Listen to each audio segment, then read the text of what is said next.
Վախթան Գանանյանը ծնվել է 1905 թվականի օգոստոսի 8-ին Դիլիջան գավառի Պողոս Քիլիսա գյուղում։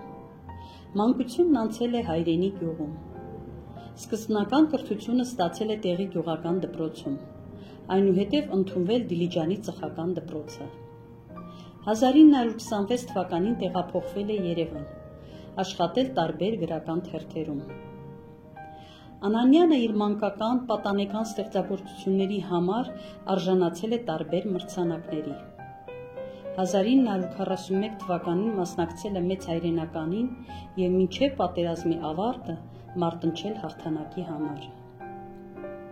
Վախթան Գանանյանը հայ գրականության մեջ լինելով արկածային ժանրի հիմնադիրը ստեղծել է հայ արձակի մնայուն արժեքներ։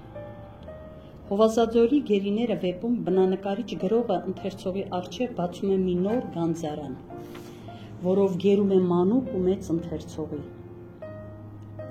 Վեպը գյուղացի մի խումբ երեխաների հետաքրքիր, լարված ու բացահայտումներով լի արկածների պատմություն է։ Մինչև վերջ սպասումների ու լարվածության մեջ պահող սյուժեն միևնույն ժամանակ գրավիչ է նրանով, որ ընթացքում բացահայտվում են որսորդական բազմաթիվ գիտելիքներ, կարևոր տեղեկություններ գազանների մասին, ինչպես նաև պատկերվում են նվիրումի ու ընկերասիրության տպավորիչ դրվագներ։ Ստեղծագործության հիման վրա նկարահանվել է ֆիլմ։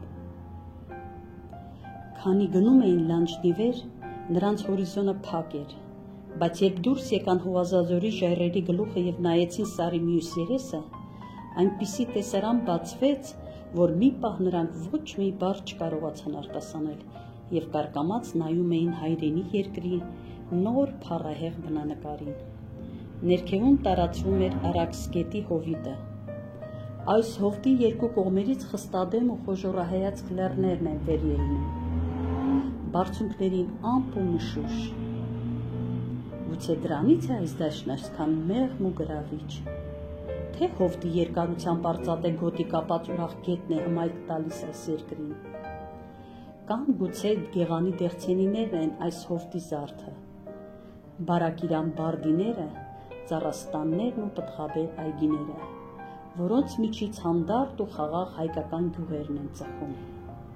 Թե այդ հովտի զվարթությունը հյուսիսից եկող թռչունների երամներն են իրենց հետ բերում հեռավոր ափերից։